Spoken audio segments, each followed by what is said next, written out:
What's up, everybody? Welcome back to the channel. This is Michael, and today I wanted to review this show that I saw on Netflix. It's a new series.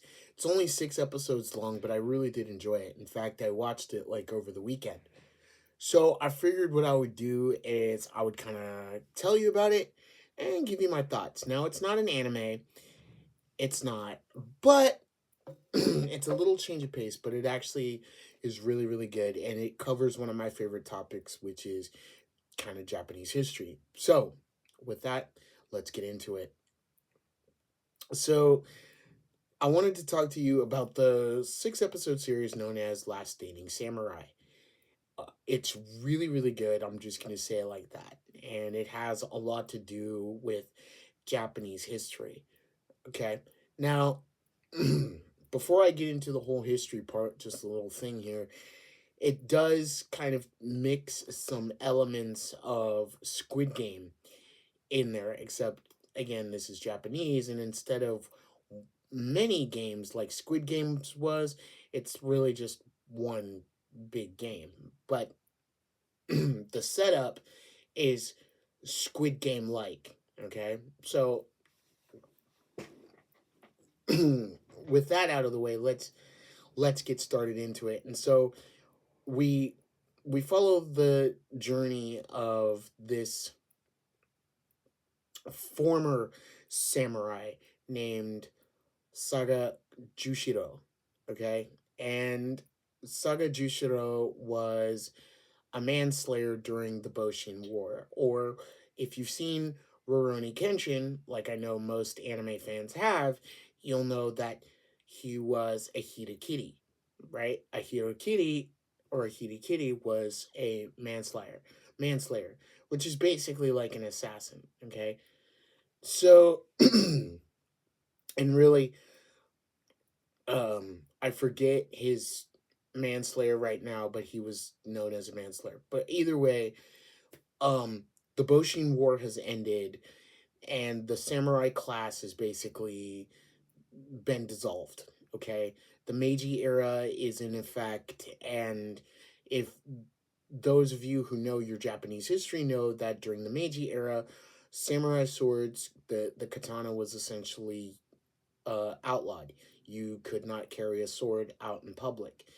They were relegated to heirlooms or, decoration, but not, you could not carry one out in public, right? That was just the law back then because Japan was transitioning from a warring states era to try to do more peaceful times. However, this transformational period in Japan was not, I won't say that it was well received, but there were some people that believed, while some Japanese people back then said, we need to expand, we need to open our borders because the world around us is expanding and the world around us is growing.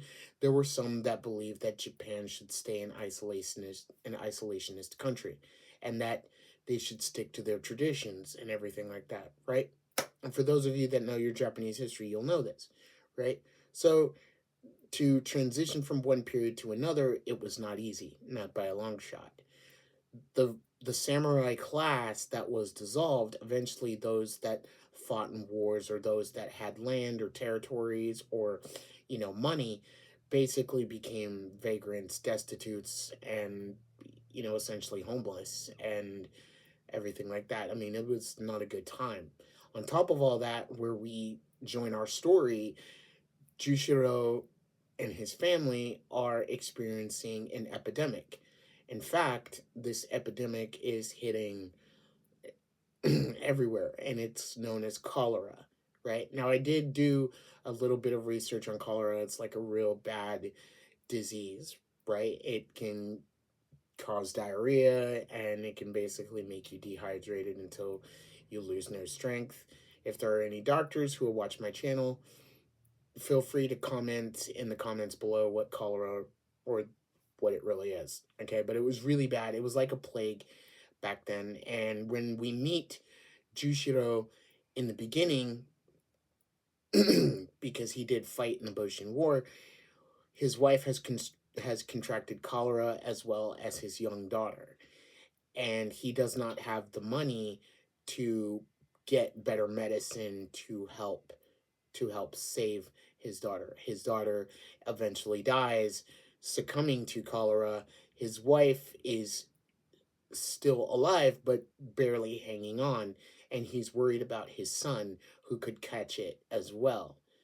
And so, this is where also as well, because we also see, which I think this is a really interesting twist, because also Jushiro fought in the Boshin War, he also has PTSD. He has memories of cannon fire, of musket fire, of and seeing his comrades being killed right before him, and him being the only one that stayed alive. And so he's dealing with all of that, on top of that, wanting to save his family. And so while he's in town, he sees a flyer that says, if you know martial arts, you'll win a whole bunch of money. Kind of sounds familiar, right? Because remember, to make a comparison to Squid Game, the man who finds, I forget the guy's name right now from Squid Game, the main character, but the main character of Squid Game basically says, hey, if you come join our game, if you come join the game, if you come play a game with me, you'll win this much, you'll win, all this money. And of course, we all know what happens in Squid Game. I'm not going to rehash it. But anyway, excuse me. But anyway, Jushiro decides that this is the way for him to get money, to get better medicine, to save his son, and also try to save his wife. And so he goes to this temple where there's a whole bunch of other former samurai who have come looking to get money. And it starts out the same way that Squid Game is you have, instead of 3 people with masks with the square, the triangle, and the circle, it's just one guy. And they're going to play a game. And of Churuku. Sorry, I'm probably gonna butcher the name, but it's like Churuku or something like that. And basically, if you can win and reach Tokyo by June 5th, which is 1 month from where they all met, then you win money, supposedly, right? And here's the thing, it's a little bit different because you remember the first game, the Squid Game, it was red light, green light, and, basically, if you were caught during red light, you were killed, right? This time it's a little different because the rules say that for the first part, you have to accumulate 2 tags. They're like little necklaces with wooden tag, Anyway, so Jushiro takes part in this, but he's vowed never to kill again. And even before he goes and does this, his wife says, will you draw your, is this requiring your sword? And he says no, because he does not want to kill again. He does not want to be a manslayer anymore. Same thing with Rurouni Kenshin. The difference is that by now, Jushiro already has a family. Kenshin was a wanderer, atoning, saving people with a reverse blade sword, right? We all know that story. Anyway, during this battle royale at the temple where everybody is trying to gain 2 points and killing each other, he finds this girl named Futaba Katsuki. Katsuki is basically there. She knows nothing of sword fighting. She knows no martial arts. She is a shrine maiden with her mother. And she's praying for her people, and her mother contracted cholera. And so she figured that she would go to this temple see what this whole event was all about. Well, Jushiro finds her and basically says, "Do you, you know, are you looking to survive?" And she says yes, and he takes her along with her, vowing to protect her through this whole way so that she can save her mother. And so, despite all that, it's very, very good. We get a lot of backstory about um, Jushiro being not only being a manslayer, but also how he was trained.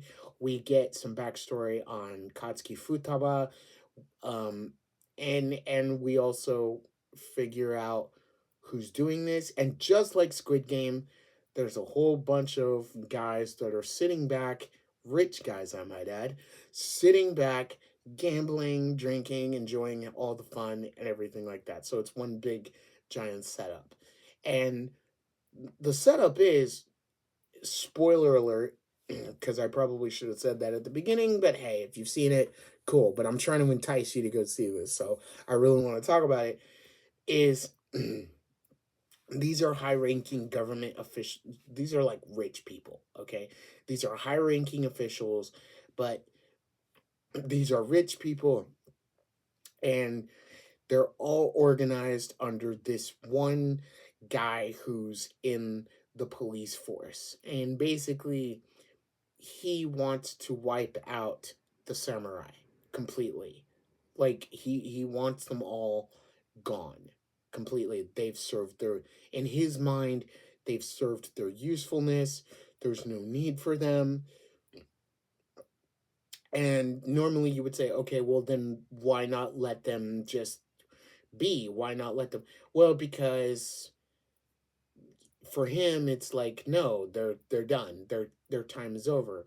We don't need them to be around anymore. Whether they're, if they went into hiding and didn't pick up the sword again, fine, okay. But for those that still carry the warrior spirit, the ones that are still, wanting to fight, he's afraid that they could rebel and start another war.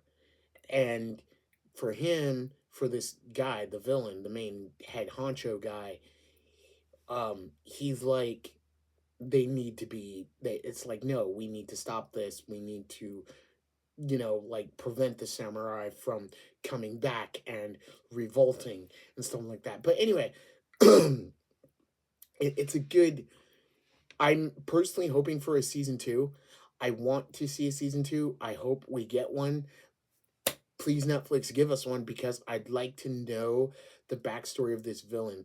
Why necessarily does he think, why does he want this? Why does he think the samurai need to be gone? But not just besides to stop another uprising or to stop another war, but why does he think that, is there some kind of trauma there?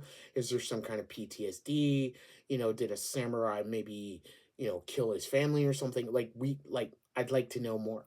I'd like to see the adventure of Jushiro and Katsuki continue. I'd like to see other characters and see them develop and everything like that. So this was a really cool series. It's called The Last Standing Samurai. It's on Netflix. It's 6 episodes long. It's easy to get through, but it's really, really cool. And if you're a fan of Japanese history, if you're a fan of samurai like I am, because I am a huge I'm a huge samurai, I'm a samurai fanatic, okay? I love hearing about the samurai back then. Great, granted, some of those stories aren't great, but at the same time, the samurai were, you know, pretty cool in my opinion. I love them, and so anytime I get to see a period piece, a Japanese period piece like this, I love seeing it. It's awesome, and it was really, really cool. And like I said, there were some hints, a little bit of hints of Squid Game, but there were also some Rurouni Kenshin thrown in there about a guy, a manslayer who doesn't want to be a manslayer anymore, trying to resist not being a manslayer, and ultimately well, I'll leave it to you to figure it out if you haven't seen it yet. Anyway, guys, that's enough out of me. Thanks for watching. Please like, share, and subscribe. Hit that notification bell so you know when I make another video. Leave a comment down below. Have you seen The Last Standing Samurai on Netflix or not? And if you have seen it, what did you think about it? Did you like it? Did you hate it? And yeah, until then, see you next time. Bye.